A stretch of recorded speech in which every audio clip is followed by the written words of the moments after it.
어디서도 듣지 못한 흥미로운 이야기는 여기서만.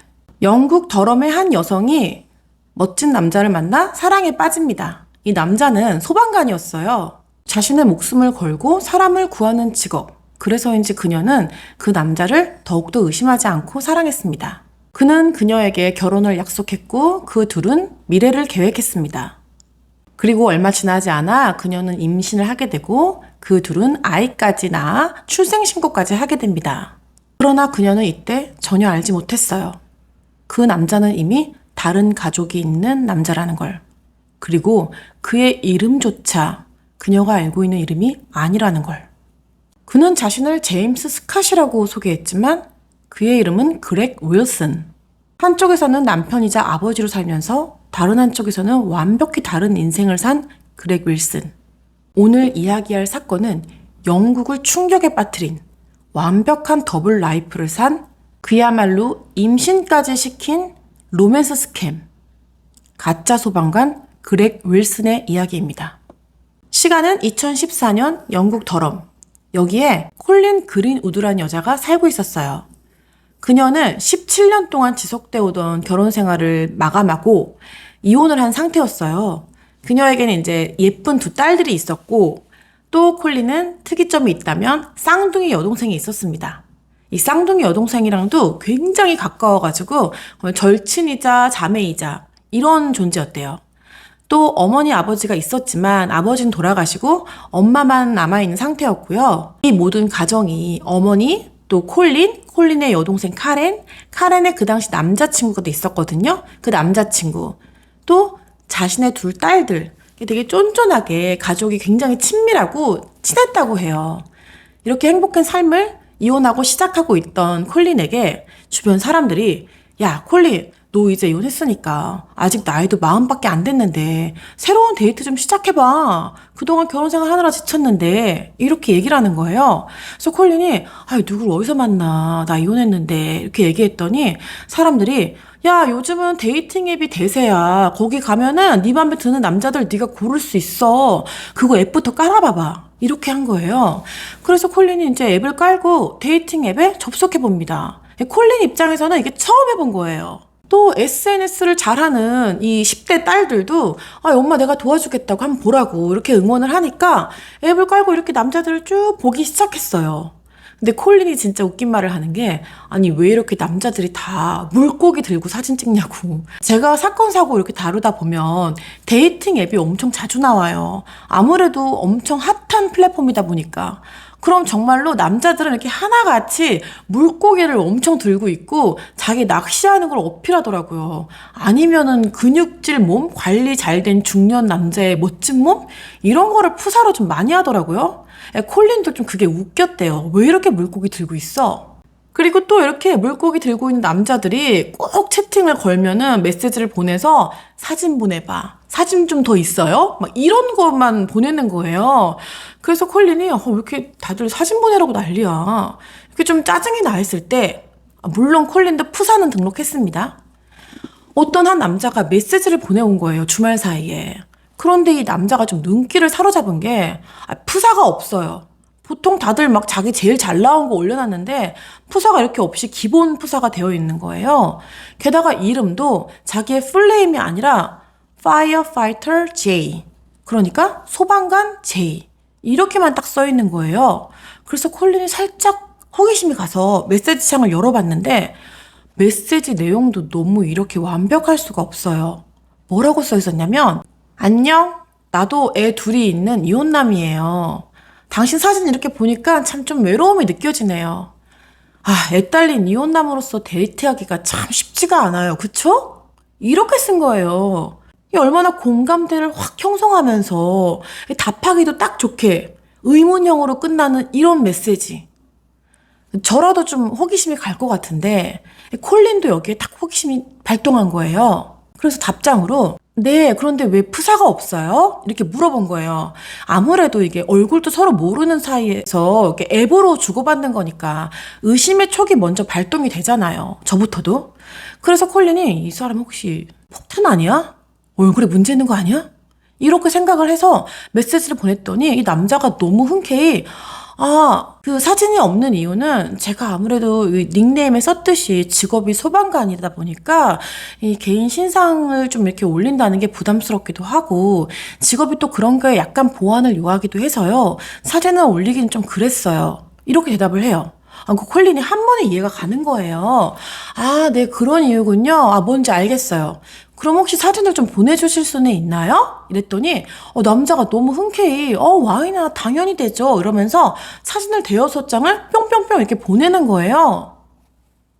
이렇게 보시다시피 멀쩡하게 생겼습니다. 살짝 훈남이에요. 관리가 잘 된 중년? 그래서 콜린이 호감을 확 가집니다. 게다가 자기의 이름은 제임스 스캇, 파이어파이터 J라고만 쓴 이유 역시 아무래도 소방관으로 일하다 보니까 그렇게 자기의 풀네임을 쓰는 것도 좀 금지되어 있다. 그래서 그렇게 닉네임을 썼다. 이렇게 자기의 본명도 이야기하고 자기 얼굴도 사진도 보내주고 이러다 보니까 콜린은 의심을 싹 내려놓게 됐죠.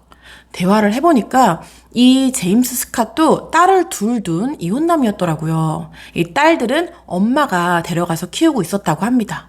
그런데 이 딸에 대한 애정이 어마어마한 거예요. 제임스 스캇이. 무슨 대화의 거의 대부분이 딸 얘기야. 그러니까 콜린도 딸을 엄청 사랑하다 보니까 이 채팅이 아주 메시지가 술술 풀렸대요. 그리고 또 콜린이 제가 말씀드렸잖아요. 쌍둥이 동생 카렌이 있다고. 이 카렌이랑 거의 일거수일투족을 맨날 서로 공유하는 절친이다 보니까 이 여동생한테 내가 이런 남자한테 메시지를 받았다. 제임스 스캇이라 하더라. 근데 사진이 이렇더라 하고 막 실시간으로 보내줬거든요. 카렌도 이렇게 사진이랑 대화 내용 들어보니까 너무 괜찮은 거예요. 게다가 소방관이라고 하고. 이러니까 카렌이 언니를 막 응원합니다. 야 콜린 잘해봐. 전화번호 주고받고 좀 연락해봐. 이렇게 됐어요. 그래서 콜린이 제임스 스캇이랑 이제 이 데이팅 앱의 메시지뿐만이 아니라 핸드폰 번호를 주고받고 문자를 나누게 됩니다. 이렇게 문자를 주고받던 어느 날 제임스 스캇이 먼저 콜린한테 방금 골프 치고 나왔는데 애들 올 때 다 돼가는데 애들 오기 전에 잠깐 만나가지고 커피나 한잔 할까요? 이렇게 굉장히 캐주얼하게 데이트를 요청하는 거예요. 콜린은 갑작스러워서 살짝 당황해서 동생 카렌한테 얼른 물어봅니다. 아니 이 남자가 나 만나지 어떡해? 이랬더니 카렌이 좀 이지하게 생각해. 어때? 만나. 이렇게 응원을 막 해줘요. 그래서 콜린이 살짝 떨리지만 좋아요. 그러면 커피숍에서 볼까요? 이렇게 돼서 동네 커피숍에서 만나게 됩니다. 되게 어색할 줄 알았는데 나갔더니 이 남자 사진에서 본 거랑 똑같아요. 게다가 이 대화의 주제도 고르고 자시고 할 게 없는 게 너무 자연스럽게 또 제임스 스캇이 자기 딸들 사진도 보여주고 딸들 소개도 막 하고 아이 양육에 대한 공통점의 소재를 선택해서 이 콜린이랑 엄청 많은 대화를 나눕니다. 콜린 말에 따르면 꽤 오랜 시간을 함께 했는데 정말 느낌상으로는 몇 분 만에 지나간 것처럼 시간 가는 줄 모르고 대화를 나눴대요. 쿵짝이 그만큼 굉장히 잘 맞은 거죠. 그리고 실제로 만나니까 콜린이 이 호감이 훨씬 커진 거예요. 제임스 스캇한테. 왜냐하면 콜린 입장에서는 이 이혼한 데다가 본인도 딸들이 있잖아요. 만약에 하나라도 데이트를 해서 재혼을 하게 된다면 가장 1번으로 중요한 건 뭐겠어요? 딸들에게 좋은 아빠가 돼주겠느냐? 이거일 텐데 이 제임스 스캇이 자신의 아이들을 예뻐하는 스탠스만 봐도 본인의 딸한테도 어떻게 할지 그려지는 거죠. 이미 너무 좋은 아빠였습니다. 그래서 콜린에게 이 제임스가 엄청 점수를 따게 돼요. 콜린만 그랬냐? 아니요. 제임스 스캇도 이 콜린이 매우 마음에 들었어요. 그래서 이때부터 불붙은 듯이 연애가 시작됩니다.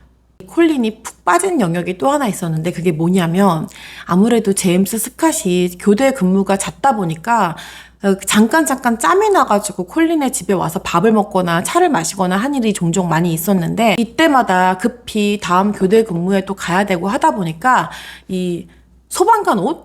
전 이걸 뭐라고 부르는지 몰랐는데 파이어 기어라고 부른대요. 이 파이어 기어를 입고 콜린의 집에 올 때가 많았는데 이 파이어 기어를 입고 헐레벌떡 집에 들어올 때 묘하게 이 옷에 배어있는 화염 속의 그 연기 냄새? 이런 게 콜린한테는 굉장히 맞기 좋고 좀 매력적이었대요. 또 제임스 스캇이 하는 일이 사람을 구하고 화재 현장을 진압하는 일이었잖아요. 이 일만으로도 굉장히 매력적이었다고 합니다. 또 평소에 제임스 스캇이 하는 이야기를 들어보면 본인의 직업에 대한 사명의식이나 자부심도 대단했고요. 또 본인을 불사하고서라도 생명을 구해야 된다는 그런 책임감도 굉장히 컸다고 해요. 그런 모습을 보면 어느 누구라도 남녀를 떠나서 매력적으로 느끼게 되잖아요. 그래서 콜린이 제임스에게 푹 빠집니다.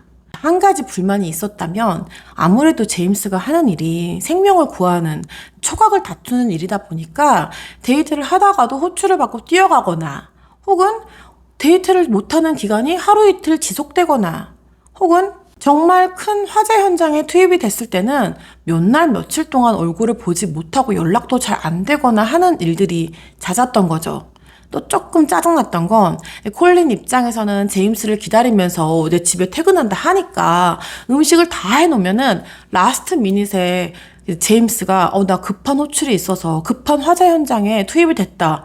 그래서 교대 근무를 가야 된다 하고 약속을 펑크낼 때가 아주 가끔 있었대요. 그럴 때는 다 차려냈으니까 콜린 입장에선 좀 섭섭한 거예요. 그런데 이 섭섭함도 죄책감을 느낄 만한 일이 생겼는데 그게 뭐냐면 어느 날 제임스가 퇴근을 했는데 애기가 크레파스로 쓴 카드와 편지를 들고 온 거예요. 그거를 콜린을 보여줍니다. 그러면서 제임스가 울먹이면서 이렇게 얘기해요. 얼마 전에 화재 현장에서 아이를 구해서 내가 업고 오느라고 심하게 다쳐가지고 허리를 삐끗해서 치료를 받았었는데 이렇게 허리 아픈 게 무색할 정도로 이 아이가 잘 회복을 해서 오히려 나한테 이런 편지를 보내왔다. 자기를 구해줘서 너무 감사하다고. 땡큐 이렇게 편지를 또박또박 크레파스로 써서 보내준 거예요. 그러면서 제임스가 내가 나 이렇게 다치긴 했지만 정말 내 일에 대해서 자부심을 느끼고 다시 한번 생각해보게 된다 이렇게 말하니까 그걸 듣고 있는 콜린도 이 카드를 보고 있으니 제임스가 몇 번 약속 펑크내서 서운해했던 자기 자신 또 얼마 동안 못 본다고 보고 싶어 하면서 좀 섭섭함에 쌓였던 자기 자신에 대해서 같이 죄책감을 좀 느껴지는 거예요. 그래, 내 남자친구가 하는 일이 생명을 구하는 일인데 날 좀 못 보는 게 뭐가 어떻다고 내가 그거 가지고 섭섭해했다니. 이런 마음을 가지게 되면서 그 후로는 제임스가 자기를 잘 못 보는 날이 있거나 같이 있다가 급하게 가야 될 일이 있을 땐 그 카드를 이렇게 보면서 마음을 다잡고 오히려 제임스에 대해서 애정이 더 커지는 그런 계기가 됐다고 합니다. 진짜 소방관은 대단한 직업이 맞잖아요. 또 우리나라에서보다 미국에서나 영국, 해외에서는 훨씬 존경을 받는 직업이기 때문에 어떤 마음인지 이 편지를 보고 나니까 너무 이해가 가더라고요. 또 이것뿐만이 아니에요. 이 제임스 스캇이 진짜 딸을 키워서 그런가? 둘이나? 여자 마음을 너무 잘 알아요. 그래서 이렇게 급하게 호출받고 갈 때는 바쁜 이런 와중에도 틈틈이 짬을 내서 문자를 꼭 보내는데 항상 공주님이라 불렀거든요. 공주님, 내가 이렇게 그냥 와버려서 너무 미안해. 네가 해놓은 음식 먹지도 못하고 나도 너무 속상해. 나도 너랑 같이 있고 싶다. 너무 보고 싶어. 시간 나면 꼭 만나자. 이렇게 약속도 하고 또 심지어 본인이 화재 현장에서 조금이라도 틈이 나면 지금 잠깐이라도 커피 마실까? 지금 잠깐 점심 먹을래? 이렇게 쪼개고 쪼개서 콜린을 만나려고 최선을 다합니다. 그러니까 이런 모습이 콜린이 제임스가 너무 보고 싶다가도 그런 문자를 보고 있으면 마음이 막 따뜻해지면서 잘 기다려야지, 채근하거나 보채지 말아야지 이런 생각도 하게 됐다고 해요. 그렇게 하면서 이제 못 보는 사이에도 애정은 더 커져가는 거죠. 또 이들의 연애가 이제 어느 정도 시간이 지나가면서는 콜린 역시 이런 바쁜 제임스가 한편으론 좀 좋기도 했대요. 왜냐하면 콜린에게도 두 딸이 있고 또 절친한 쌍둥이 여동생 카렌도 있고 또 혼자 지내시는 엄마도 있고 하다 보니까 사람들 만나고 그 가족들과 함께하는 시간이 꼭 필요한 사람이었거든요. 그런데 제임스가 맞춤하기 좀 바쁘다 보니까 콜린의 시간도 방해받지 않고 충분히 누릴 수 있어서 그런 면도 나중에 가니까 콜린은 이런 연애도 참 괜찮다. 굳이 맨날 만나고 24시간 붙어있는 것보다 이렇게 내 삶도 살고 내 생활도 유지되면서 연애도 하는 것도 되게 괜찮다. 오히려 내 딸들한테 더 집중할 수도 있고 이런 생각도 하게 됐다고 해요. 또 여담이지만 이 콜린이 가족이 굉장히 소중한 사람이었거든요. 여동생이랑도 친했지만 엄마랑도 되게 가깝고, 또 여동생 카렌에게 지금은 카렌의 남편이지만 그 당시엔 남자친구였던 라이언이 있었거든요. 이 라이언도 이때 이미 뭐 거의 사위였어요. 그러다 보니까 이 콜린이랑 라이언도 굉장히 가깝고 온 가족이 하나의 가족을 이뤘는데, 이 가족에게 이 제임스를 왜 소개 안 시켰겠어요. 그러니까 제임스도 자기 소개시켜주라고 엄청 쫄랐고, 이 가족들도 엄청 제임스가 궁금했단 말이에요. 그래서 연애 초반에 미리 제임스를 가족에게 소개시켜주는데, 엄마부터 시작해서 여동생 카렌, 그리고 콜린의 두 딸들도 이 제임스 스캇을 너무 좋아하고 푹 빠져듭니다. 심지어 카렌의 남자친구였던 라이언도 브로? 이러면서 만나보니까 이 브로가 너무 괜찮은 거야. 그래서 자기한테는 정말 친형제이자 절친이 생긴 것처럼 이 라이언과 이 제임스 스캇이 또 굉장히 친해져요. 또 여동생 카렌이랑 제임스도 얼마나 친했냐면, 언니 콜린이 바쁠 땐 굳이 콜린 없이도 카렌이랑 제임스 스캇이 둘이 만나서 커피도 마시고 맥주도 한잔하고 막 깔깔깔 웃기도 하고 즐거운 시간을 보낼 정도로 이 가족이 되게 친해지게 돼요. 이런 제임스 스캇에게도 이 콜린의 존재는 점점 뜨겁고 커져가지고, 왜 처음에 말씀드렸잖아요. 본인이 소방관이어서 본명이나 사진을 이렇게 SNS에 잘 기재하지도 않는 그런 제임스였는데, 얼마나 콜린이 좋았으면 누가 콜린한테 어떻게 대시라도 할까봐 겁이 났는지 제임스 스캇이 자기의 SNS에다가 공개적으로 나는 콜린 그린우드와 열애 중, 난 이걸 누가 안다 해도 상관없어, 이렇게 아주 달달하게 공개 연애 선언을 합니다. 또 이 콜린과 제임스 스캇이 SNS를 굉장히 활발히 하는 스타일이었어요, 각자. 이 SNS를 잘 보고 있으면 제임스 스캇이 딸들에 대한 이야기도 굉장히 자주 올려요. 사진도 많이 올리고. 그러면서 내용은 뭐 이번 주말은 딸들이랑 보내는 주말, 딸들이랑 영화 볼 예정, 뭐 어떤 때는 되게 귀엽게 오늘은 딸들이랑 공주님 이야기 책 읽어줄 거야, 뭐 이런 것도. 그러니까 정말 스윗하고 자상하고, 남자지만 엄마 못지않게 딸들을 잘 다루는 이런 자상한 아빠의 면모도 SNS에 자주 올립니다.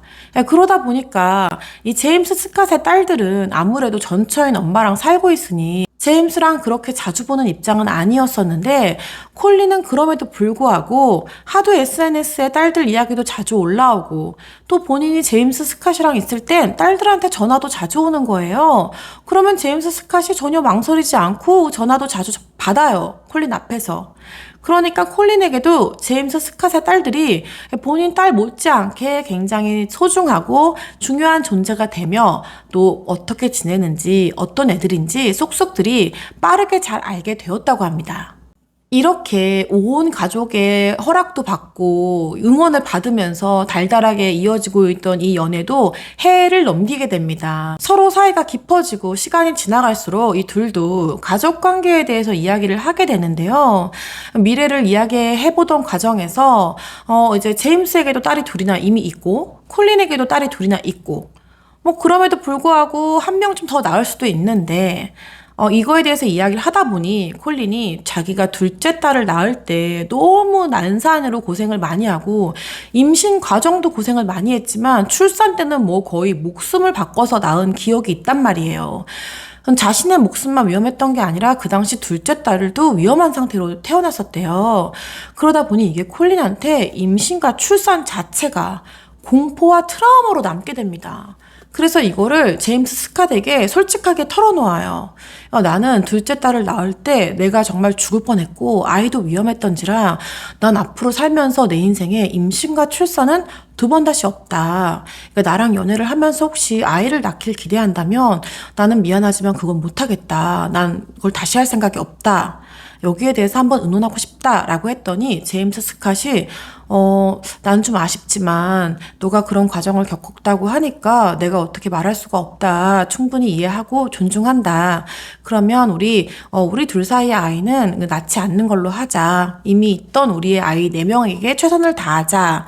이렇게 아름답게 결론을 맺어요. 이것도 사실 서로 간에 이해가 없으면 크게 부딪힐 수 있는 문제잖아요? 그런데 여기에서도 이제 합의와 일치를 이루면서 둘은 문제 없이 순풍에 돛단 듯이 연애를 하게 됩니다.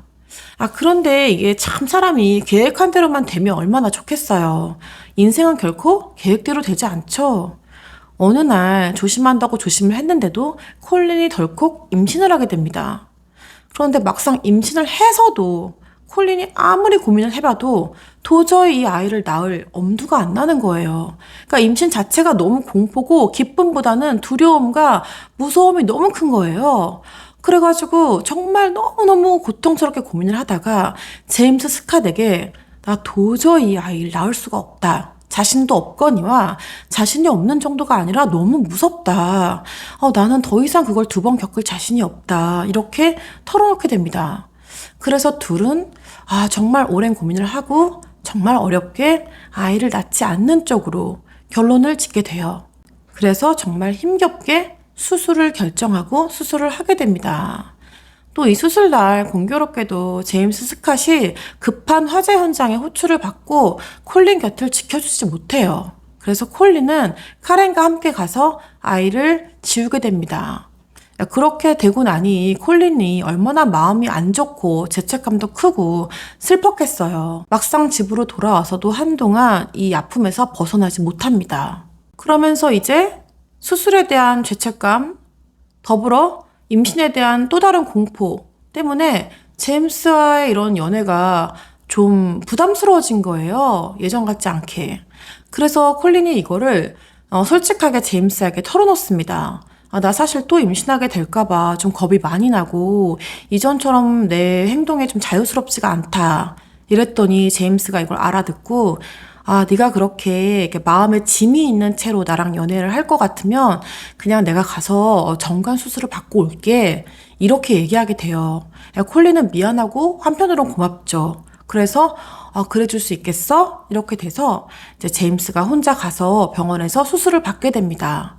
수술을 끝나고 나서 이제 바로 일상생활이 가능하지 않으니까 며칠의 회복 기간을 거치고 제임스에게서 콜린에게 문자가 오게 돼요. 문자에는 그 진료 기록 같은 거가 첨부되어 있었어요. 페이퍼가. 이렇게 보니까 이제 제임스 스캇 이렇게 본명 써 있고 이제 수술한 내용, 수술 경과 이런 게 써져 있고 이제 정상적으로 일상생활에 복귀해도 된다라는 의사의 코멘트까지 이렇게 써 있는 거예요. 그래서 콜린이 제임스를 만나서 너무 수고 많았다. 고맙고 미안하다. 이렇게 괜찮냐 물어봤더니 제임스가 괜찮은데 아직 좀 멍이 남아 있다. 이래서 콜린이 그 봉도 이렇게 보게 되면서 좀 미안하고 고마운 마음이 있었지만 또 마음 한켠으로는 안도하면서 다시 연애를 이어갈 수 있게 되는 계기가 되었다고 해요. 그래서 콜린은 이제 오피셜리 임신할 가능성은 없으니까 편안한 마음으로 제임스와 다시 연애를 시작했는데 이렇게 되고 2달이 채 되지 않아서 이 수술이 있고 나서 카렌네 커플과 저녁을 먹는 자리가 있었거든요. 그런데 이 저녁을 먹으러 레스토랑에 도착한 콜린이 표정이 영 좋지가 않은 거예요. 동생 카렌이 보니까. 그래서 카렌이 콜린 어디 아픈가? 언니? 이러고 있었는데 콜린이 카렌을 이제 보자마자 레스토랑에서 얼른 좀 와보라고 이렇게 부르는 거예요. 그러더니 데리고 가가지고 나 뭔가 이상해. 내 느낌에 나 임신한 것 같아. 이렇게 얘기하는 거예요. 카렌이 그 자리에서 빵 터져서 웃었대요. 웃으면서 너 뭐 잘못 먹었니? 무슨 임신이야. 정관 수술했는데 정신 차려. 왜 그래? 이렇게 뭐라 했대요. 정말 1도 믿지 않고. 그랬더니 콜린이 아니야. 이거 뭔가 이상해. 확실해. 이렇게 너무 극도로 불안해하니까 제임스가 이걸 이렇게 보고 듣고 있다가 무슨 일이냐고 이렇게 묻다가 전 그러면 밥 먹을 게 아니라 내가 내려가가지고 임신 테스트기를 좀 사와 볼게.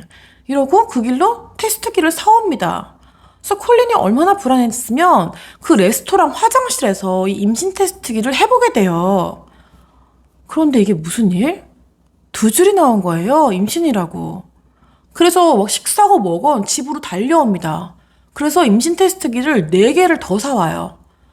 이 4개를 다 또 테스트를 해보는데 4개 다 임신. 콜린이 이때 했던 말은 그러니까 집에 같이 따라온 카렌 여동생에게 야 이거 어떡해? 이거 제임스가 알면 나 바람핀 줄 알걸? 아니 정관 수술했는데 내가 임신이라니. 근데 나 알다시피 바람 절대 안 폈어. 이거 어떻게 제임스한테 얘기하지? 이러고 발등에 불이 떨어진 거예요. 그래서 나와가지고 조심스럽게 이 얘기를 제임스한테 하니까 콜린을 이렇게 끌어안으면서 아니 그런 말을 왜 해? 내가 왜 그런 의심을 해? 나 너 바람 폈다고 생각하지도 않아. 아니 이거 정관수술 할 때 드물게 이게 그럼에도 불구하고 임신이 되는 케이스도 있다고 난 이미 들었어. 나 그래서 아무 의심하지 않아. 다만 콜린, 내가 보기에 이 아이는 우리가 이미 한 번에 수술을 했던 그 아이가 다시 돌아왔다고 생각해. 이 아이조차 지우는 건 원하지 않아. 정말 두 번의 실수는 하지 말자. 우리 이 아이 낳자. 이렇게 얘기하게 돼요. 근데 이거를 듣고 있으니 콜린도 이 아이를 낳기로 결심하게 됩니다. 그래서 임신을 유지해요. 다행히 이 임신 기간이 참 행복하게 잘 흘러서 드디어 임신 6개월 차가 됩니다. 이때는 이미 제임스는 콜린 집에 들어와서 살 때였고요. 이 둘이 함께하는 두 번째 크리스마스도 이 임신 6개월 차에 찾아왔어요. 그래서 크리스마스가 돼서 집에 막 트리도 해놓고 크리스마스 이브날 막 파티를 하고 있는데 집안의 공기가 묘하게 이상한 거예요. 딸들의 표정도 그렇고 제임스 눈빛도 그렇고. 그래서 콜린이 뭐가 있는데? 뭐 좀 이상한데? 이러고 있는데 제임스가 갑자기 콜린한테 콜린 저 트리 좀 봐봐봐. 좀 이상하지 않아? 가까이 가서 봐봐. 이렇게 얘기를 했대요. 그래서 콜린이 이렇게 가서 보니까 거기에 트리 나뭇가지 위에 무슨 딱 열어봤더니 첫 페이지에 콜린과 제임스의 웨딩 다이어리 이렇게 손으로 써져 있는 거예요. 그래서 콜린이 깜짝 놀라가지고 넘겨봤더니 그냥 앞장만 그렇게 써 있는 게 아니라 그게 다이어리잖아요. 그 다이어리 날짜에 뭐 몇 월 며칠, 그러니까 미래예요. 미래에 몇 월 며칠 드레스 투어 가기, 몇 월 며칠 식장 음식 투어 해보기, 몇 월 며칠은 플래너 만나기, 또 식장은 어디로 정하기, 심지어 나중에는 정말 세세하게 허니문은 라스베가스, 라스베가스 호텔은 여기 이렇게 다 꼼꼼하게 기록되어 있는 거예요. 진짜 너무 세심하게. 게다가 제임스가 하는 말이 이걸 내가 다 어떻게 혼자 준비했겠어. 너의 취향도 다 알지 못하고 하다 보니 너네 엄마랑 너 여동생이랑 이걸 셋이 같이 했다. 너 몰래 비밀리에 Will you marry me? 이렇게 청혼을 쫙 한 방에 한 거예요. 그러니까 콜린은 얼마나 행복했겠어요. 그냥 청혼도 진짜 행복한데 이렇게 바쁜 와중에 소방관 일하면서 업무도 그렇게 많은데 세세하게 자기 엄마랑 여동생이랑 이런 것까지 다 기획을 했다니. 콜린은 너무 감동을 받고 당연히 yes 합니다. 그래서 정말 그 다음날부터 일사천리로 결혼 준비가 진행돼요. 이렇게 웨딩 플래너도 만나고 결혼 준비가 착착 시작이 될 때쯤, 그러니까 크리스마스에 있었던 프로포즈가 5주 지난 후 콜린이 예정이 없이 갑자기 출산의 기미가 보입니다. 그런데 말씀드렸잖아요. 콜린은 이제 출산 과정이 이게 순탄하지가 않았다고 둘째 때. 이번에도 마찬가지였어요. 구급차가 오고 난리가 납니다. 그냥 평범하게 아이 낳으러 산부인과 간 게 아니었어요.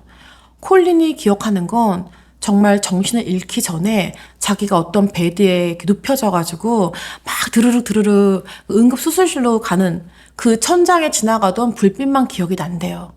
그렇게 의식을 잃고 깨어보니 자기 옆에 제임스는 또 현장에 달려가고 그날도 없고 카렌이 일어났냐고 여동생이 지키고 있더래요.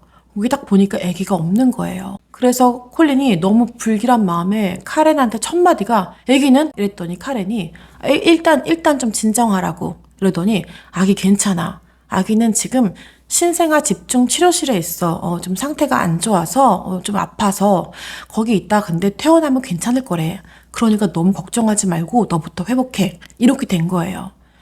정말 다행히 이 콜린과 제임스의 아기는 집중 치료실에서 잘 치료를 받고 콜린과 함께 집으로 귀가할 수 있었습니다.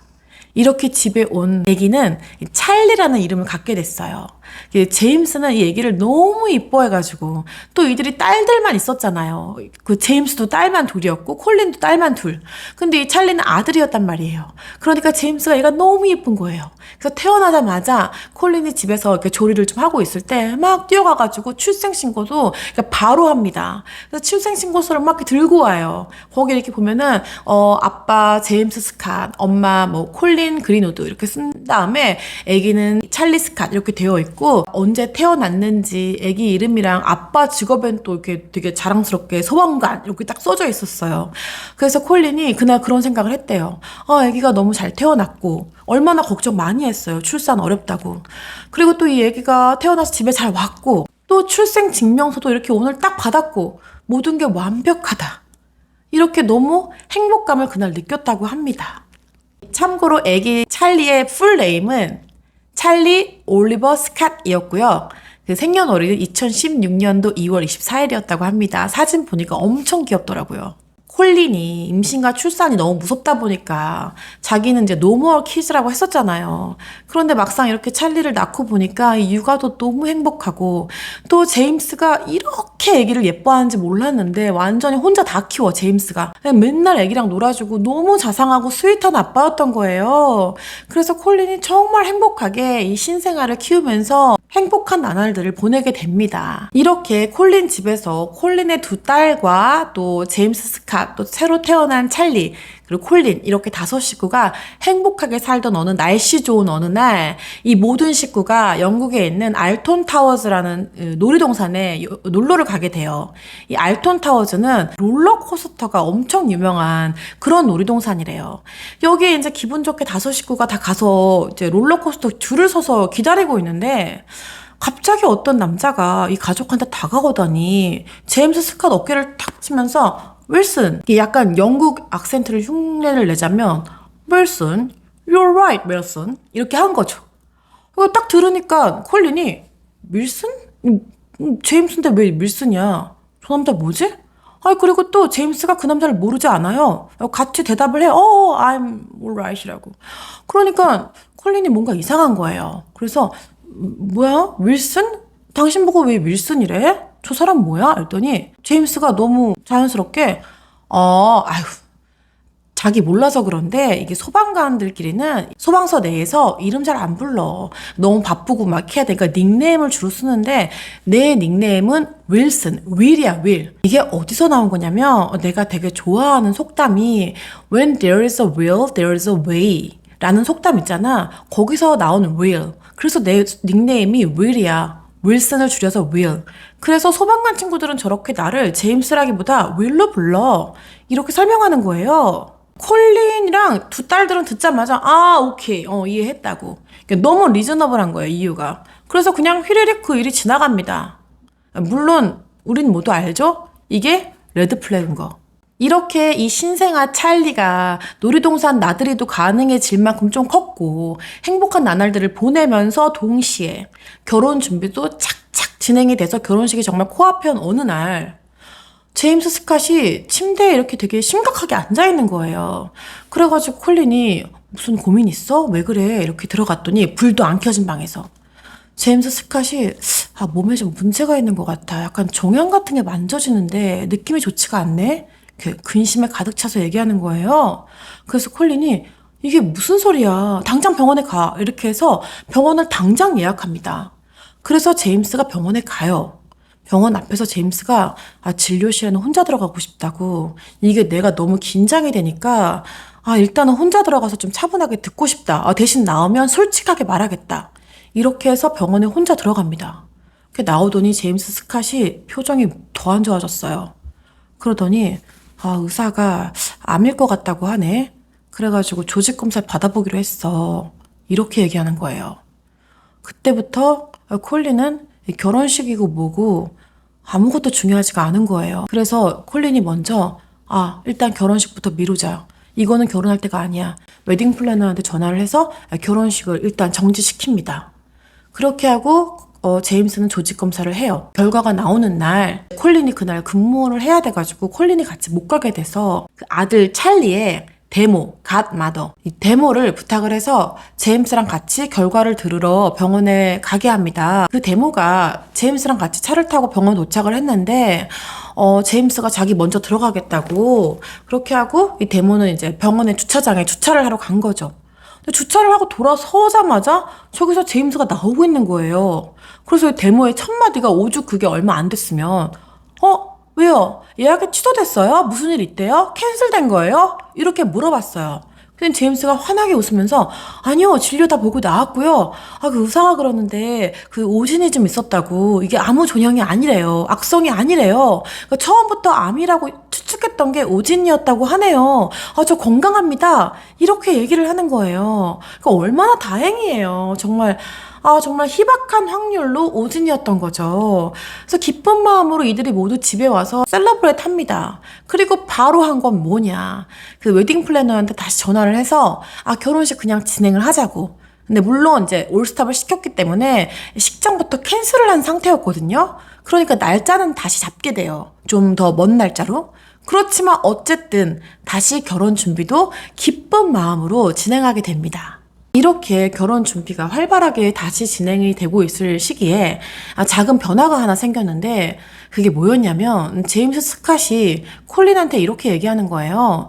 사실은 말을 안 하려고 했는데 우리 엄마가 프랑스 남부에 살고 있고 스포츠 에이전시를 가지고 있는 좀 막대한 자산가야. 돈이 굉장히 많은데 뭐 딱히 말할 건 아니어서 안 했는데, 마침 우리 엄마가 이 유산을 좀 일찍 증여를 좀 하고 싶다고 해서 내가 엄마 유산을 좀 많이 증여받게 되었어. 그래서 내가 좀 부자가 됐네? 이렇게 얘기하는 거예요. 그러면서 자연스럽게 이 유산을 증여받는 과정에서 엄마랑 아무래도 통화할 일이 잦아지잖아요. 그래서 원래 이 제임스 스캇과 콜린의 인생에는 크게 인볼브 되지 않았던 제임스 스캇의 엄마가 이 둘의 관계에 이렇게 확 들어오게 됩니다. 유산 상속 문제와 관련돼가지고 제임스가 전화를 자주 드리게 되거든요. 그런 과정에서 콜린도 이렇게 전화상으로 인사도 드리고 친밀해지게 돼요. 뿐만 아니라 이거를 뒷받침하는 게 제임스 스캇의 씀씀이가 이 전과는 이제 어나더 레벨로 탁 뛴 거예요. 이전에 제임스 스캇은 그야말로 그냥 평범한 성실한 소방관이었는데 갑자기 이 유산을 받게 되면서부터 이 펑펑 돈을 쓰는 거예요. 해외여행은 물론이고요. 고급 럭셔리 리조트를 가면 물론이고 최고급 레스토랑, 또 이들이 그 동생네 카렌네 부부와도 자주 스포츠 경기를 보러 갔었거든요. 행아웃을 자주 했는데 이때 이 스포츠 경기를 보던 것도 원래는 당연히 일반석에서 봤단 말이에요. 그런데 이제는 VIP 스윗박스 이런 데서 보게 됩니다. 진짜 전용석 있잖아요. 이렇게 박스 딱 쳐져 있는. 그러니까 어느 순간 이 여동생 카렌과 그 남편 라이언도 되게 럭셔리한 삶을 즐기게 됐어요. 제임스 덕분에. 그렇게 한창 이 럭셔리 라이프를 즐기고 있을 시기에 이 제임스 스캇이 카렌에게 그리고 라이언에게 이 사업 투자 제안을 합니다.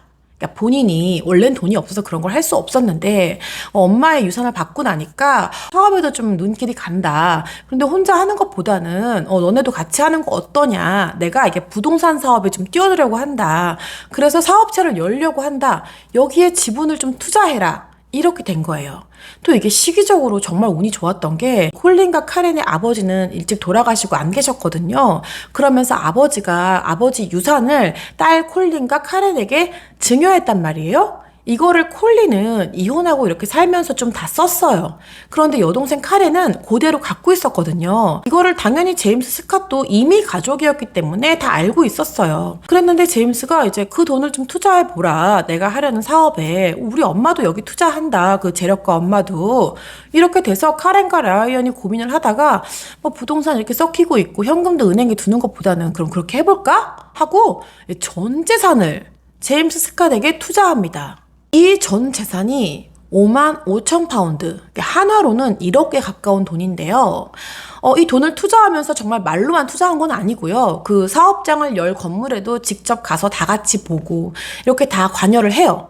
되게 멋진 곳이어서 카렌과 라이언은 집에 돌아오면서 굉장히 부푼 가슴을 안고 돌아오게 됩니다. 또 제가 부동산도 좀 있다 했잖아요. 이 부동산은 현금화해서 투자한 게 아니라 이 부동산을 수리해서 이제 뭔가를 해보겠다고 마음을 먹었어요. 카렌이 그 유산으로 받은 부동산을. 그러면서 이 수리에 필요한 비용도 카렌 보고 내라고 해요. 그래서 이 55,000파운드, 그러니까 1억 플러스 더 많은 돈을 카렌이 이 제임스에게 모두 줍니다. 그러니까 카렌은 정말 전 재산을 제임스에게 주고 본인은 그냥 본인이 다니고 있는 직장에서 받는 그 월급으로 생활비를 하면서 살게 돼요. 또 이 사업에 그러니까 단순히 카렌과 뭐 라이언만 껴줬냐? 그것도 아니고 그러니까 댄이라는 남자도 같이 투자를 해요. 이 남자도 그냥 제임스랑 일로 알게 돼서 3번밖에 안 만난 남자였거든요. 이 남자 이름은 댄이었는데 이 댄이 보기에도 제임스 스캇이 굉장히 믿음직스러워요. 또 이 사업에도 투자하기에 보니까 뭐 제임스가 쪼들린 사람도 아니고 자기를 한번 만나도 엄청 대접을 잘해줘요. 막 최고급 레스토랑에서. 그리고 자기의 식구인 카렌이랑 라이언도 이미 이 사업에 투자시킨 것 같고 제임스의 온 식구와 함께 여기에 연루되어 있고 또 게다가 이 댄에게 제임스가 난 콜린이랑 곧 결혼할 건데 결혼식에도 오시라고 이렇게 청첩장도 미리 줘요. 청첩장을 보니까 너무 좋은 데서 결혼을 하는 거예요. 그래서 댄이 약간 보증수표를 든든하게 받은 그런 느낌이 든 거죠. 그래서 댄도 모든 돈을 투자해서 제임스에게 이렇게 자기의 전 재산을 투자합니다. 이렇게 결혼식 날짜는 성큼성큼 앞으로 다가왔단 말이에요. 그맘때쯤에 제임스가 이제 콜린에게 결혼식이 다가오니까 우리 딸들이 이제 와야 될 거 아니냐, 영국에. 참고로 딸들은 전처가 데리고 텍사스에 가 있었거든요.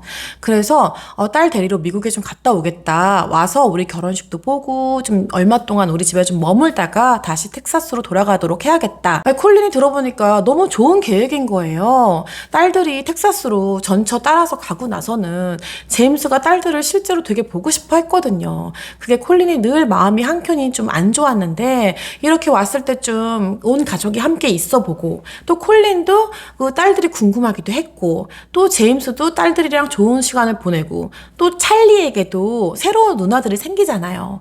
그래서 이제 여러 가지 기대에 부풀어가지고 콜린이 잘 다녀오라고 가서 전처랑 애기들이랑 좋은 시간 보내고 애들 잘 데리고 영국으로 돌아와라 이렇게 했어요. 그랬는데 제임스가 비행기를 딱 타는 그 순간부터 비행기 뜬다 나 갔다 올게 라는 문자만 남기고는 전화도 안 돼. 전화기도 꺼져 있어. 연락이 두절되는 거예요.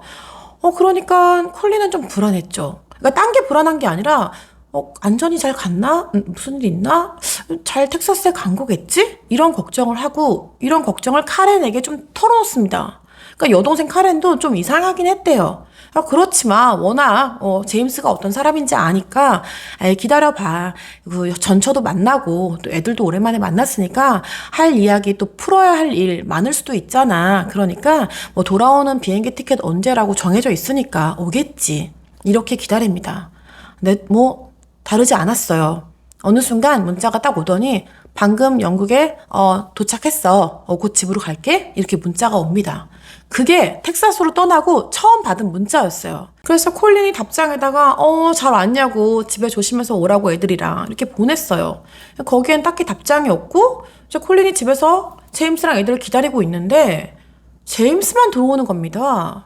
그래서 콜린이 애들 어딨냐고 그랬더니 제임스가 막 울면서 막 엄청 화를 내면서 텍사스에 갔는데 얘기가 잘 안 됐다. 무슨 얘기? 그랬더니 전처가 협조하지 않는다. 나의 이 재혼에 대해서 딸들을 안 보내주기로 했다. 날 못 따라오게 했다. 반대했다 이거죠. 딸들 가는 거에 대해서. 그래서 결국은 딸들을 못 데리고 왔다. 이러면서 너무 슬퍼하는 거예요.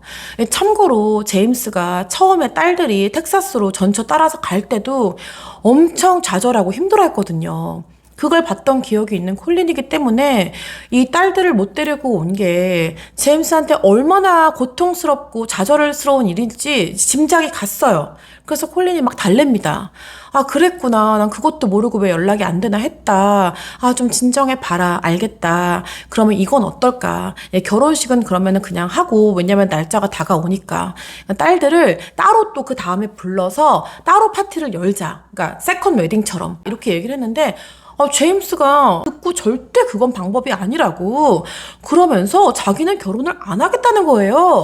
다 취소하라고. 웨딩 플래너한테 자기가 지금 전화하겠다고. 그 얼마 전에 암 걸렸을 때 한 번 취소했잖아요. 물론 오진으로 다시 번복했지만. 그러니까 콜린 입장에선 이게 처음도 아니고, 두 번이나 어떻게 결혼을 취소해요. 웨딩 플래너한테 그 말 하는 것도 너무 싫은 거예요, 콜린은. 그래서 콜린이 강하게 나갑니다. 나는 절대 취소하지 않는다고. 이게 무슨 취소까지 할 일이냐. 그냥 애들은 나중에 바로 다시 잡자. 일단은 이거는 결혼을 진행을 하자. 일단 이걸 하고 한 번 더 하는 한이 있더라도 나는 취소는 안 한다. 그랬더니 제임스도 강경하기가 그지없는 거예요. 난 이거 절대 안 한다고, 결혼식. 난 한 번 말했다고. 그리고 웨딩 플래너한테 내가 지금 당장 전화한다고. 그래서 이게 싸움이 난 게 된 거죠. 제임스는 웨딩 플래너한테 전화를 해버려요. 그래서 결혼을 모두 취소시킵니다. 그러니까 콜린은 얼마나 화가 나요. 그래서 너 그렇게 해보라고. 나는 내 주변에 초대한 사람들, 내 여동생, 우리 엄마, 나의 지인들 아무한테도 이 취소 소식 알리지 않을 거라고. 나는 결혼식 날 간다고. 그리고 하객들도 오게 둘 거라고. 막 이렇게 싸우게 돼요. 그래서 콜린이 이제 제임스가 이렇게 웨딩 플래너한테까지 연락을 해서 정말 결혼식을 취소한 걸 다 보고 나서는 카렌에게 제일 먼저 여동생 카렌에게 전화를 하죠. 그래서 물론 말로는 나 이거 하객들 다 부른다 그랬지만 어떻게 그래요. 그래서 카렌한테 막 울면서 이렇게 돼서 제임스가 미국에 갔다 오더니 딸들 안 온다고, 결혼식 방금 취소했다, 나 결혼 못 한다, 그러니까 너도 오지 마라, 이렇게 막 속상한 마음을 털어놓거든요. 이 전화를 받은 카렌에게 알람벨이 울립니다. 이거 뭔가 이상한데? 전에도 한번 취소하더니 또 한다고? 이러면서 마음속에 뭔가 이 직감으로 알 수 있는 불안감 있죠. 그러면서 제임스에 대해서 가졌던 모든 신뢰가 이 순간 한 방에 무너집니다. 또 제임스는 그 같이 동업하기로 했던 댄이란 남자 있잖아요. 이 남자한테도 뭐가 그렇게 급하다고 바로 전화해서 우리 결혼식 캔슬했다고, 안 한다고 연락을 했대요. 이 순간 이 댄에게도 굉장히 이상한 직감이 딱 들었대요. 나 뭐 속고 있나? 나 이 사람 결혼식 간다는 걸 약간 보증수표처럼 생각해서 약간 석연찮은 과정도 모두 미뤄왔는데 결혼식 안 한다고? 이렇게. 이때가 시기적으로 정말 결혼식 코앞이었거든요. 며칠 전이었어요. 그랬기 때문에 딸을 데리러 갔던 거란 말이에요, 텍사스에. 그러다 보니까 이 냉전 와중에도 결혼식 당일 날짜가 다가옵니다. 물론 결혼식은 취소가 됐죠. 그러니까 그 결혼식이 있기로 했던 그 토요일이 얼마나 우울한 날이었겠어요. 이 냉전 중에 있던 제임스가 콜린한테 이왕 이렇게 된 거 오늘 좀 서로 꿀꿀하고 우울하니까 근교에 여행이나 가자고, 이러면서 이 아들 찰리만 데리고 세 식구가 여행길에 오릅니다. 전 참 콜린이 이걸 왜 따라갔나 싶기도 한데 어떻게든 잘 살아보고 또 결혼식을 다시 잡으려면 콜린도 좀 잘해보고자 하는 마음으로 막 방실방실 웃으면선 당연히 아니지만 따라간 게 아닌가 싶더라고요. 그래서 아무튼 여행지로 차를 몰고 이 세 식구가 떠나게 됩니다. 이 같은 시각에 여동생 카렌도 원래는 그날이 영국은 이제 결혼식하고 피로연하고 하루를 풀로 다 쓴대요. 그러니까 그 주말 토요일을 다 비워놨단 말이에요. 그런데 남편 라이언이랑 이렇게 우두커니 집에 앉아서 생각하니까 뭐야 싶은 거죠. 결혼식도 안 하고 그런데 또 우리 언니 콜린은 또 여행 간다고 하네. 뭐가 배알도 좋아. 이렇게 되면서 의심이 갑자기 너무 커지는 거예요. 이 모든 거에 대한. 말씀드렸다시피 제임스에 대한 신뢰도 와장창 깨진 상태잖아요. 그래서 라이언이랑 둘이서 띠링 이렇게 한 거예요.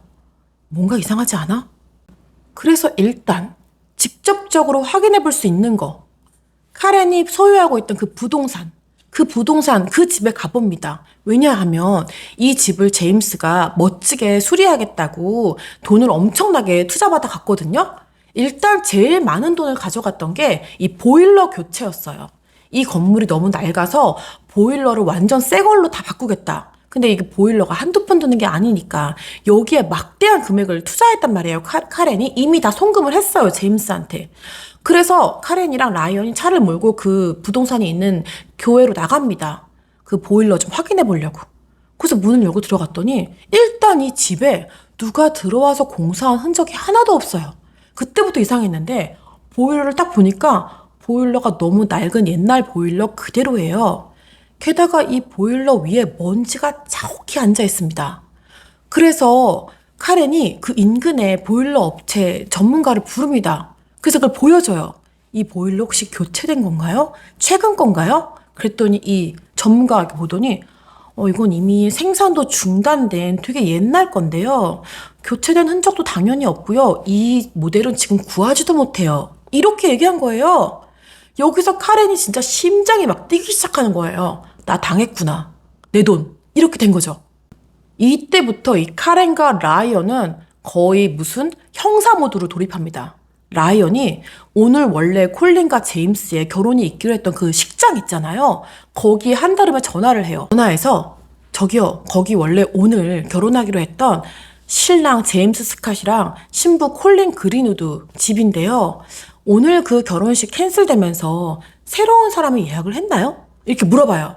그랬더니 그쪽에서 네? 오늘 결혼하신 분 있죠? 지금 결혼식 한창 하고 있는데요. 그런데 이 부부는 벌써 6개월 전에 예약하셨던 분들이에요. 그리고 누구라고요? 제임스 스캇이랑 콜린 그린우드? 그런 이름으로 저희 식장에 예약된 거는 하나도 없는데요? 그래서 라이언이 저희가 웨딩 플래너를 끼고 있어서 그럴 수 있어요. 웨딩 플래너 이름은 이 사람입니다. 라고 했더니 아니요. 저희 그 업체랑 하지도 않았고요. 일단 오늘 자체가 너무 오래전부터 준비되고 있던 결혼식이라서요. 전혀 캔슬되고 다시 잡힌 게 아닙니다. 이렇게 얘기를 하는 거예요. 그래서 이게 카렌이랑 라이언은 이제 모든 게 한 방에 퍼즐이 딱 맞춰지는 거죠. 그 길로 바로 언니 콜린에게 전화합니다. 콜린은 뭐 하고 있었죠? 교회로 여행을 가 있는 상태였죠. 카렌은 바로 전화하자마자 언니한테 여보세요 하자마자 야야 전화기 들고 화장실로 가고 제임스한테 아무 말도 하지 마. 그냥 잠깐 화장실 간다고만 해. 이렇게 먼저 얘기해요. 그러니까 콜린이 알았어 이러고는 제임스한테 나 잠깐 화장실 좀 이러고 전화기를 들고 화장실에 갑니다. 그런데 제임스가 눈치가 진짜 빠른 남자예요. 그러니까 제임스가 그냥 콜린이 화장실을 간 게 아니라 전화 온 걸 들고 화장실을 간 거를 밖에서 눈치를 채고 있었어요. 아무튼 콜린이 화장실에 들어가서 왜? 이랬더니 카렌이 야, 너 지금 제임스랑 있어? 콜린이 제임스랑 찰리랑 집에 방금 도착했어, 별장에. 야, 당장 나와. 나오는데 너 혼자 오지 말고 너 제임스 데리고 와. 그런데 뭐라고 말하냐면 너 지금부터 연기해야 돼? 카렌이랑 라이언이 지금 미친 듯이 싸워서 큰일이 났다. 이거 우리가 개입해서 중재해야 된다. 당장 다시 더럼으로 돌아가자. 이렇게 말하고 너 제임스랑 찰리 데리고 집으로 와. 우리도 지금 너네 집으로 출발할게. 집에서 보자. 이렇게 얘기를 한 거예요, 카렌이. 엄청 다급하게. 그래서 콜린이 나오자마자 연기를 합니다. 사실 연기를 할 수밖에 없는 게 제가 방금 말씀드렸잖아요. 제임스도 이게 뭔가 이상하니까 낌새를 치고는 이렇게 밖에서 기다리고 있었단 말이에요. 왜 나오자마자 무슨 일이야? 왜 화장실 가서 전화 받아? 이렇게 물어봤어요. 그러니까 콜린이 지금 카렌인데 지금 라이언이랑 대판 싸우고 큰일 났다고. 그래서 카렌이 나랑 너랑 지금 찰리랑 빨리 와서 좀 도와달래. 그걸 몰래 전화하느라고 나보고 화장실에서 받으라고 했던 거더라고. 일단 차에 시동 좀 걸어봐. 이렇게 된 거예요. 그래가지고 차를 몰고 찰리, 제임스 스캇, 콜린 이렇게 집으로 돌아옵니다. 동시에 여동생 카렌과 라이언 부부도 그 보일러 점검했던 그 부동산 집에서 바로 출발을 해서 콜린의 집으로 오기 시작했어요. 얼추 도착하는 시간이 비슷했단 말이에요. 그런데 콜린이 이렇게 오면서 생각하니까 너무 머리가 복잡하죠. 뭐 때문에 카렌이 그랬을까 싶잖아요. 그래가지고 막 운전하면서 오는데 분위기가 쎄하고 말이 없어진 거죠. 그러니까 제임스도 뭔가 이상한 거예요. 그래서 콜린한테 뭐 할 말 있어? 뭐 때문에 그래 기분이 안 좋아 보이는데 이렇게 물어봐요. 그러니까 콜린이 거의 다 도착했을 때 즈음 해가지고 딱 물어봐요. 제임스한테. 너 뭐 나 속이는 거 있어? 있으면 그냥 지금 얘기해줘. 이랬더니 제임스가 아니 난 전혀 없는데? 이렇게 얘기를 해요.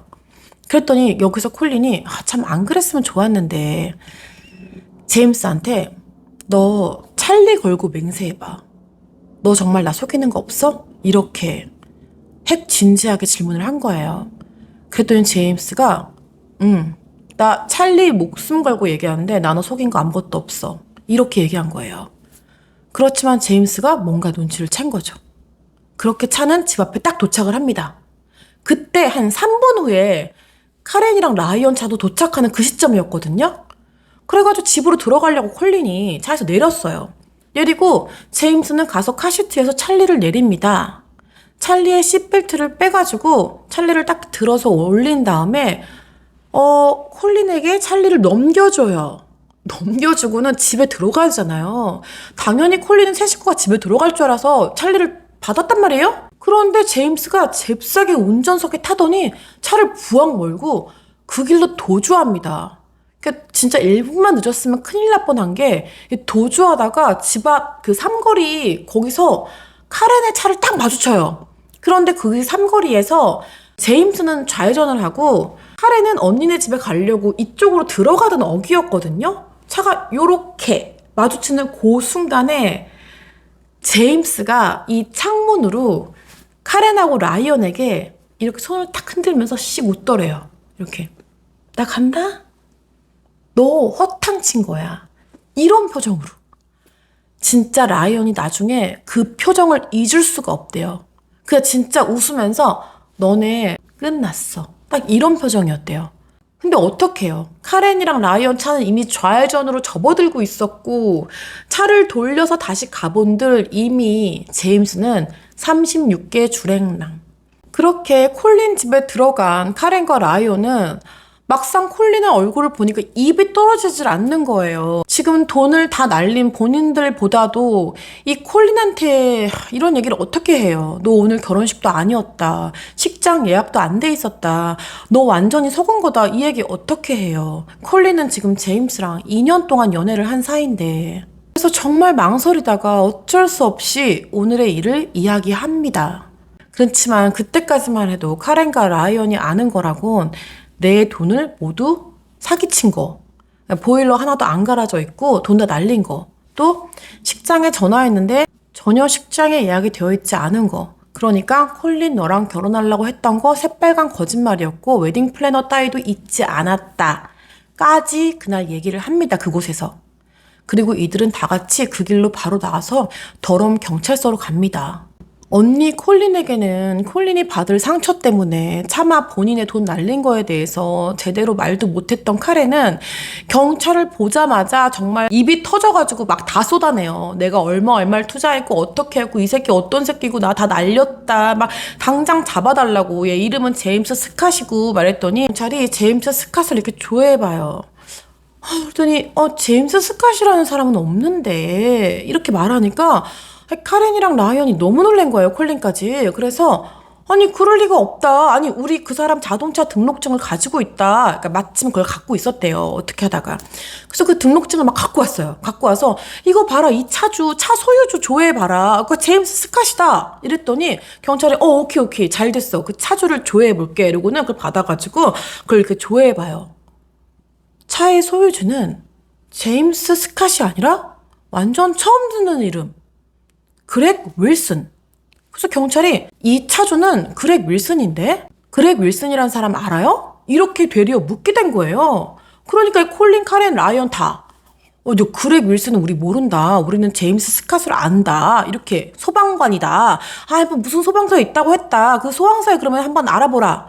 경찰이 소방서에 전화를 해요. 거기 제임스 스캇이라는 사람이 있냐? 소방관으로. 당연히 소방서에선 처음 듣는 이름인데요. 좋아. 그러면 그렉 윌슨이라는 소방관 있냐? 그것도 처음 듣는데요? 그때 갑자기 콜린이 기억이 난 거예요. 그 알톤 타워즈 놀이동산에서 있었던 일. 그래서 그 소방서에다가 아니 그러면은 닉네임 윌이 있냐? 닉네임? 저희 그런 것도 없거니와 윌이라는 거 없다고.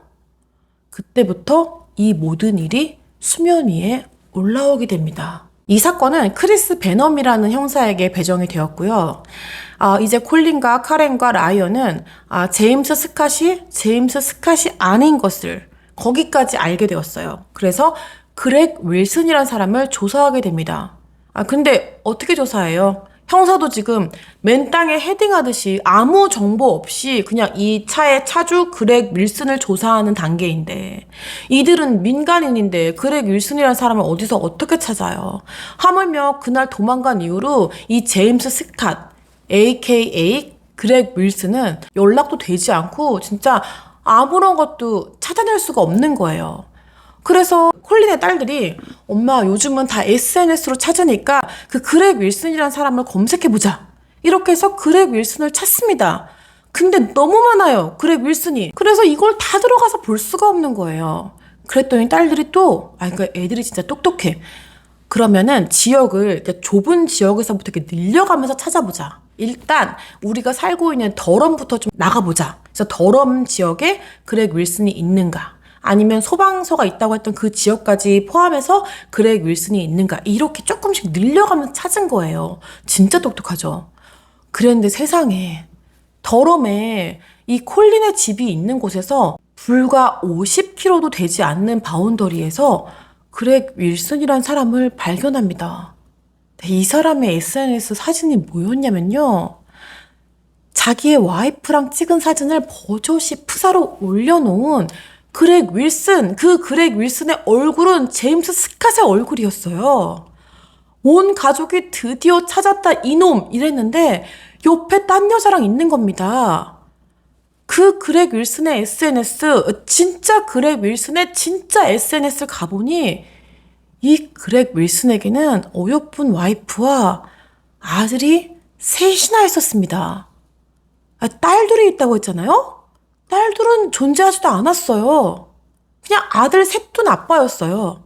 그러니까 찰리, 새로 낳은 애기 찰리, 첫 아들이 아니라 네 번째 아들인 겁니다. 아니 이놈은 아들만 넷이에요. 이 사진을 보자마자 콜린은 숨이 쉬어지지 않고 구토가 확 나면서 다리에 힘이 쫙 풀린 채로 주저앉게 됩니다. 그러면서 입에서 나오는 말은 그냥 이거 하나였대요. 오 마이 갓, 제임스는 제임스가 아니야. 제임스는 제임스가 아니었어. 이 말밖에 안 나왔대요. 그렇게 정말 고통스럽게 콜린은 자기가 알던 제임스 스캇이 아니라 그렉 윌슨이란 사실을 받아들입니다. 그리고 그에게는 이미 아내와 가정이 있고 아들이 셋이나 있다는 사실까지 받아들입니다. 더 알고 싶었지만 중간에 같이 아는 공통의 어떤 인물이 없다 보니까 더 팔 수가 없는 거예요.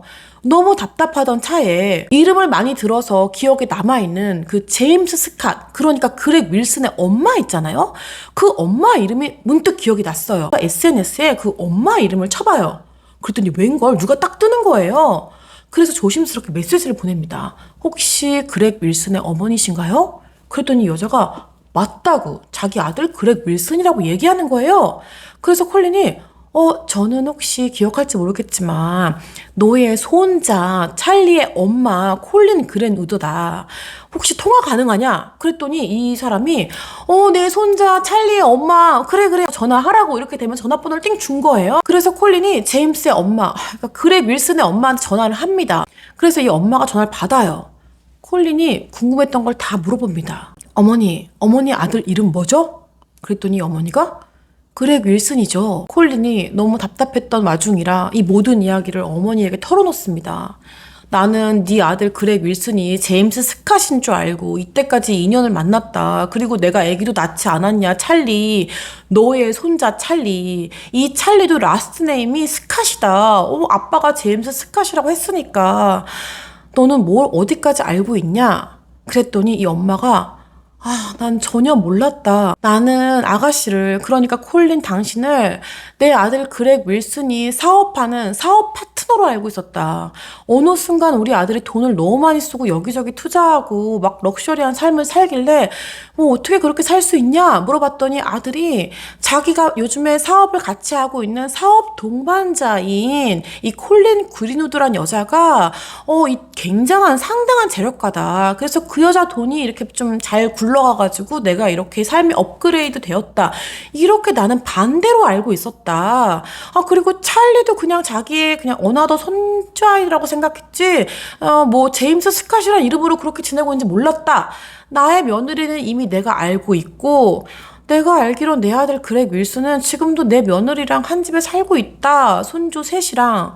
이렇게 얘기를 하는 거예요. 그러면서 이 그렉 윌슨의 엄마도 나도 너무 속았다 거짓말에. 나는 당신에 대해서 전혀 존재를 그렇게 생각해 본 적도 없고 그저 그냥 돈 많은 사업 투자가로 알고 있었다. 아니 내가 스포츠 에이전트를 하다뇨. 나는 그냥 평범한 아줌마하고 할머니다. 나는 아무것도 돈이 없고 그런 사람이 아니다. 이렇게 얘기하는 거예요. 그러니까 정리해보자면 이때까지 이 그렉 윌슨은 제임스 스캇이란 이름으로 데이팅 앱에서 콜린 그린우드를 만나고 연애를 하고 자기의 직업이 소방관이라고 속이고 파이어 기어를 입고 집에 왔으며 결혼식까지 하겠다고 웨딩 플래너를 막 다 컨택하는 것처럼 해가지고 결혼식 며칠 전에 상황까지 끌고 오고 여기서 제일 중요한 건 뭐예요? 제가 진짜 썸네일에도 쓴 거. 전청조도 하지 않은 일, 하지 못한 일, 임신까지 시켜서 자신의 아이까지 낳게 했잖아요. 찰리라는. 그리고 이 페이크 아이덴티티로 자기의 아들의 출생신고까지 맞췄다고요. 도대체 이게 어떻게 가능했던 건지 모르겠지만 게다가 이뿐이 아닙니다. 이 제임스 스캇 그러니까 그렉 윌슨은 자신의 전처와의 아이들이라면서 두 딸들의 사진을 수도 없이 콜린에게 보여줬었고 사진만 보여준 게 아니에요. 전화통화하는 모습도 너무 자연스럽게 많이 노출했고 또 심지어 결혼을 축하한다고 아빠의 새 와이프, 새엄마를 축하한다면서 직접 쓴 편지와 직접 고른 이 선물들도 이 미국 텍사스 갔다 왔었을 때 다 준비해 왔었거든요. 이런 것도 콜린이 받았던 상태였어요.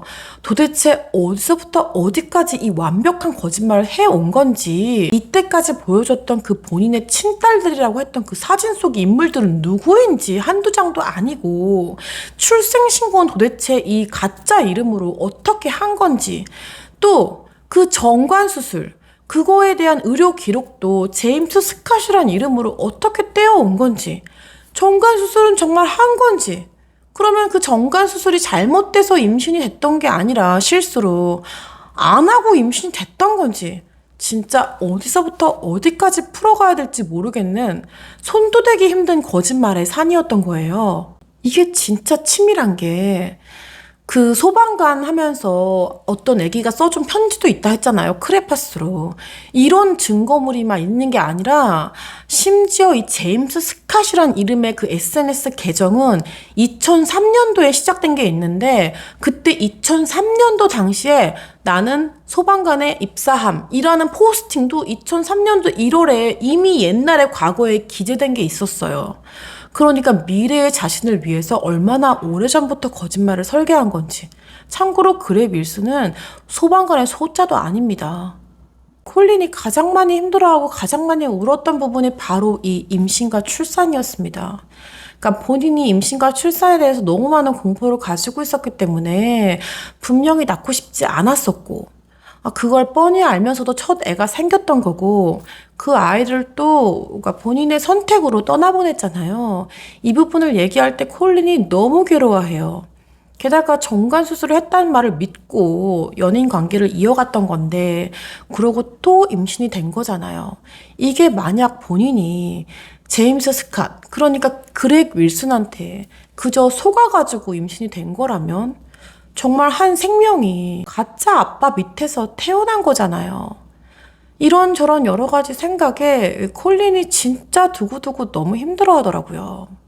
더럼 경찰은 이 사건을 수사하면서 콜린에게 좀 냉정하지만 솔직히 네가 당한 일, 그래서 네가 아기를 낳은 점, 그래서 네가 결혼까지 갈 뻔한 점 이거는 무언가 형사적인 죄를 묻기가 상당히 어렵다. 다만 네 여동생이 겪은 사기 횡령죄는 법적으로 다퉈볼 수가 있다. 이렇게 얘기하게 됩니다. 콜린은 좌절하죠. 자기의 2년의 인생이 송두리째 날아가고 또 자기는 그 찰리라는 아이까지 이렇게 책임지게 되는데 물론 그게 싫은 게 아니라 진짜 복잡 미묘한 심정인 거죠. 그러니까 이 콜린이 이 사실을 모두 다 알게 됐을 때 정말 아침에 눈 뜨기도 힘들고 정말 죽고 싶었대요.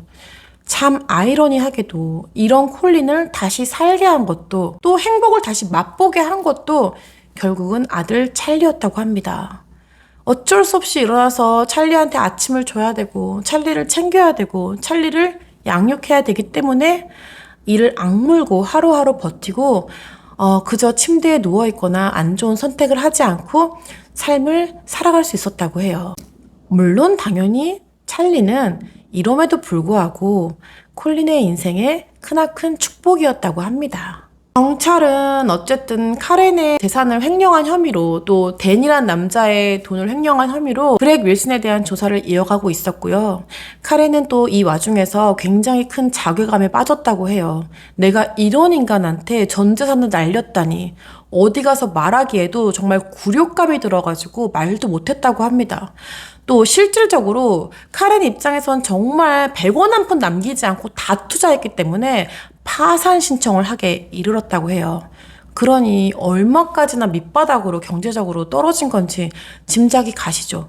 그럼에도 불구하고 집에서 울고 있는 언니를 보고 있으면 한마디 말을 꺼낼 수가 없었대요. 그냥 자신이 잃은 전 재산보다 언니가 훨씬 암담하고 불쌍했기 때문에. 그래서 마음이 너무 아팠다고 합니다.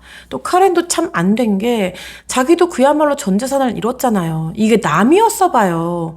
몇 번은 더 욕을 하고도 남았죠. 그런데 콜린 속이 상할까봐 콜린 앞에서 이런 걸 털어놓지도 못했대요. 여러분, 이게 끝이 아닙니다. 이 그렉 윌슨은 양파 같은 남자예요. 까도 이게 진짜 끝이 나지 않는 게 이놈이 이렇게 도망가고 나서 콜린은 좌절에 빠지고 경찰은 수사를 하고 카렌은 전 재산을 날리고 파산을 신청한 이 마당에 어느 날 이 콜린의 집에 직접 와서 우편함에다가 편지를 넣어놓고 가요. 이 편지가 이 카드인데요. 딱 펼치면 뭐라고 내용이 써있냐면 직접 썼는데 콜린 정말 미안해. 근데 나 너 정말 사랑해. 너도 너무 사랑하고 찰리도 너무 사랑해. 너도 찰리도 너무 보고 싶어. 몸 조심하고 잘 지내. 정말 미안해. 이게 다입니다. 그리고 마지막 한 줄에는 평소에 불러왔던 그 말. 나의 공주님, 사랑을 담아. 이렇게 편지를 매듭 지어요. 정말 쥐도 새도 모르게 우편함에 이거 넣어놓고 사라진 이후로 정말 연락 한 번 없고요. 자기 친아들이잖아요, 찰리는. 보고 싶지도 않나 봐요. 이날 이때까지 아들 보고 싶다는 연락조차 한 번이 없다고 합니다. 제가 이 중간에 괜히 헷갈려 가면서도 댄이라는 남자를 언급했던 이유가 댄도 그렉 윌슨한테 투자를 했잖아요. 사기를 다 당하고. 결정적으로 댄과 그렉 윌슨의 거래 내역 사이에 은행 계좌 사용한 게 있어가지고 이거를 추적해가지고 결국은 그렉 윌슨의 현재 거처를 알게 돼요. 이걸 알자마자 형사가 사무실에서 진짜 박차고 일어나가지고 겉옷도 안 입고 달려갔대요. 혹시 도망갈까봐. 그래서 낯선 주소로 가서 보니까 그 집은 원래 그렉 윌슨이 와이프랑 살고 있는 집도 아니고 정말 또 다른 제3의 장소예요. 거기 문 열고 들어가가지고 딱 봤더니 그렉 윌슨이 이렇게 소파에 딱 앉아있더래요. 그 옆에는 soon to be wife, 새로운 약혼녀가 같이 있었다고 합니다. 그 자리에서 경찰이 그렉 윌슨한테 그렉 윌슨 너를 뭐 이런 혐의로 체포한다 라고 했더니 그렉 윌슨이 순수히 다 제가 한 거 맞아요. 이러고는 수갑을 딱 차고 경찰서로 왔다고 해요. 그런데 그렇게 새로운 피앙스 앞에서도 수갑을 찬 거랑은 또 다르게 경찰서에 도착해서는 모든 질문에 no comment, 시전을 합니다. 그냥 어떤 질문해도 no comment, no comment, no comment 이 말만 해요. 정말 할 말이 하나도 없었나 봐요. 하도 no comment 시전을 하니 경찰이 약혼자에게도 수사 협조 요청을 해서 약혼자도 수사에 좀 끌어들이거든요. 약혼자한테 물어봤더니 이 그렉 윌슨이 이 약혼자한테는 자기가 육군이라고 그러면서 하늘에 비행기가 날아갈 때마다 나 지금 소환되는 거 아니야? 비상호출 올 것 같아. 이랬대요. 그러면서 콜린한테 했던 거랑 똑같이 낮 동안에는 육군 호출 왔어 막 이러면서 비행기 호출 왔어 사라지고 나타나고 사라지고 나타나고 이렇게 반복하면서 사기를 또 치고 있었습니다. 실제로 그렉 윌슨은 무직입니다. 그가 사는데 들였던 돈이나 쓰고 있는 돈은 모두 다 이렇게 다른 사람들 돈 등쳐먹어서 사기쳐가지고 그걸 수입으로 살았던 거예요. 콜린의 여동생인 카렌은 제임스와 사업을 시작하면서부터 이 사업에 좀 박차를 가하고자 얼마 있다가 일도 그만둔 상태였거든요. 다니던 직장도. 그러다 보니까 정말 무직인 상태로 전 재산을 날리고 악착같이 그렉 윌슨만 찾겠다는 심정으로 버티고 버팁니다. 그러니까 본인 파산 신청까지 하면서 정말 힘든 시간을 버텨요. 그렇지만 이 수사라는 게 늘 말씀드리지만 오늘 뭐 기소됐다고 바로 결론이 나오지가 않잖아요. 이렇게 이를 악물고 버틴 시간이 2년이 흐릅니다. 그래도 2년 후에 그렉 윌슨은 법정에 서게 됩니다. 아마 이때 그렉 윌슨은 자기가 이렇게 법정에 나가도 시간이 2년이나 흘렀고 그리고 자기가 봐왔던 이 콜린과 카렌 또 심지어 라이언까지 너무 착하고 모질지가 못해서 자기를 뭐 어떻게 깜빵에 보내겠다고 징역 살리겠다고 증언대에 나오고 이럴 꼴로는 안 보였나 봐요. 되게 그런 면으로는 하나도 준비를 안 한 상태로 법정에 섰는데 그러겠어요? 콜린과 카렌과 라이언은 진짜 이를 갈면서 이날만을 기다렸거든요. 그래서 법정에 증언을 합니다. 그래서 하나하나 다 까발려요. 법원은 그렉 윌슨에게 6년형을 구형합니다. 그리고 콜린에게도 위자료, 또 카렌에게도 전체 금액은 아니고요. 일부 소액을 갚도록 명령합니다. 하지만 뭐 돈이 어딨어요, 그렉 윌슨이. 콜린은 동생에게 너무 미안해가지고 그렉 윌슨한테 받은 이 위자료도 절반을 딱 나눠서 카렌한테 줍니다. 이걸 줘도 카렌은 본인이 잃었던 금액에 아주 빙산의 일각도 되찾는 게 되지 못했대요. 정말 다 잃었기 때문에. 이 사건을 듣고 있고 보고 있는 우리도 정말 수많은 의문점이 생기고 어떻게? 이렇게 물어보게 되는데 당사자인 콜린은 어땠겠어요? 물어보고 싶은 말, 듣고 싶은 대답이 수천 가지가 넘었다고 합니다. 그러나 법정에 선 그렉 윌슨의 입에서는 단 한마디의 대답도 듣지 못합니다. 콜린은 자신의 의문점이 하나도 해소되지가 않았어요. 콜린과 카렌이 뭐라고 얘기하냐면 아니 어떻게 그렇게까지 완벽한 이중생활을 할 수 있냐. 이제 한 번도 의심 가는 구석이 없었다. 너무 완벽했다. 아니 이렇게 완벽하게 할 거면 이 머리로 정말 선한 곳에 썼다면 세계 인류 평화를 구원하고도 남았을 거다라고 얘기합니다. 진짜 수많은 로맨스 스캠 사건들을 이렇게 접하고 듣거든요. 진짜 많이 봤는데 이런 과정에서 물론 결론이 나온 상태에서 트로우백으로 봐서 그런지 몰라도 지난 과정을 돌이켜보면 이상한데? 라고 하는 부분들이 분명히 있어요. 구멍처럼 놓친 부분들. 어떻게 보면 피해자가 조금만 주의를 기울였거나 이때 조금만 의심의 눈초리를 가졌더라면 하는 구멍들이 있단 말이에요. 그런데 이 그렉 윌슨의 사건은 정말 그런 게 없어요. 단 하나 있었다면 그 알톤 타워즈라는 그 놀이동산에서 어떤 사람이 Wilson, you're right 이렇게 했던 그거. 근데 그것도 이 설명이 진짜 너무 그럴듯하잖아요. 이 소방관 사이에서 닉네임 부른다? 그럴 것도 같기도 하고. When there is a will, there is a way. 이것도 그게 너무 좋아서 will이라고 했다. 이것도 너무 구체적이잖아요. 그러니까 뜬구름 잡게 뭐 그냥 나 will이야 이런 것도 아니고. 그러니까 굉장히 차곡차곡 쌓아 올려서 그런지 이게 아무리 되돌아가서 봐도 내가 콜린이어도 당하지 않았을까 싶을 정도로 이렇게 촘촘하더라고요. 이 일이 있고 나서 콜린은 남자뿐만이 아니라 이 세상에 존재하는 사람을 믿게 됐을까요? 아무도 믿을 수가 없었대요. 당연하죠. 자기가 지금 자기 친아들의 아빠라고 살았던 사람이 다른 사람이었는데 어떤 사람을 믿겠어요. 그래서 한동안 너무너무 지옥 같은 시간을 보냈다고 합니다. 하지만 다 참 죽으라는 법은 없죠. 이런 콜린에게도 진정한 사람이 나타났다고 합니다. 네, 너무 웃긴 건 콜린이 이 새로운 사람과 데이트를 시작할 때 너무 이 과거에 그렉 윌슨에 대한 트라우마가 커가지고 진짜 신분증, 여권, 출생증명서, 통장 계좌, 가족관계 증명서, 너의 친구들, 너의 부모님, 현재 계좌 잔고 이런 것까지 싹 다 떼오라고. 그래서 이 남자가 물론 너무 좀 원래 같았으면 안 했겠죠, 그렇게까지. 근데 이제 콜린의 그런 과거를 듣고 나서는 이 남자도 다 해줬는 모양이더라고요. 그렇게 해서 데이트도 시작하기 전에 진짜 부모와 가족과 친척까지 다 만나고 통장 계좌까지 싹 다 보고 여권까지 다 스캔한 다음에 연애를 시작했다고 합니다.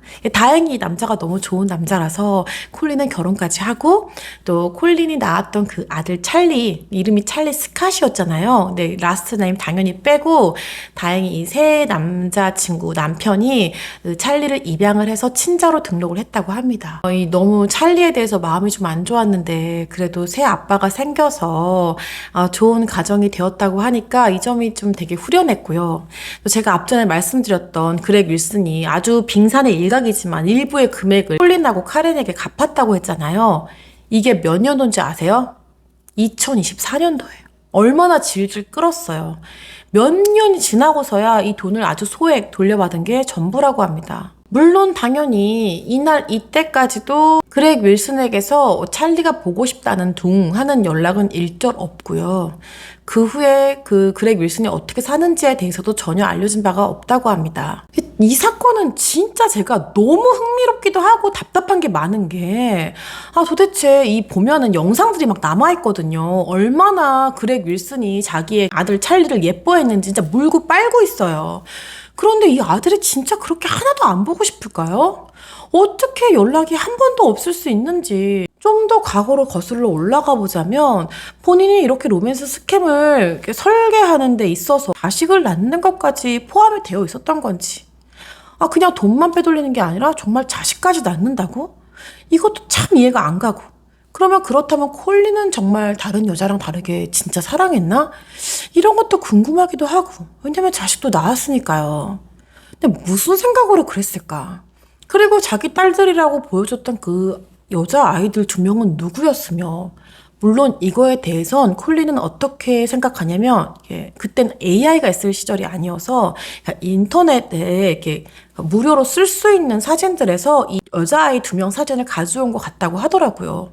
뭐 그렇다 한들 좀 그것도 그렇게 완벽하게 매번 다른 사진을 갖다가 보여줄 수 있는 그 열정도 참 대단하고, 자기가 암이라는 드립은 그때 당시에 왜 쳤었는지 이런 것도 너무 궁금합니다. 제가 이 로맨스 스캠을 한두 건 본 게 아니지만 이렇게 임신해서 아이까지 낳는 케이스는 정말 드물다시피 하다 보니까 이 사건에 대해서 많은 생각을 하게 되었거든요.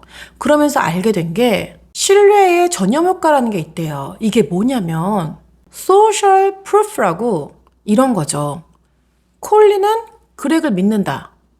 카렌도 그렉을 믿는다. 그러면 이 콜린과 카렌 사이에 이 사람도 쟤를 믿네? 나도 쟤를 믿고 있네? 하는 순간 내가 약간 의심이 가는 구석이 생겨도 저 사람이 믿으니까, 제가 믿으니까 이렇게 하면서 이게 전염이 돼서 그 의심을 빨리 거두게 된다고 해요. 그러면서 더 나아가서 내가 괜히 의심하나?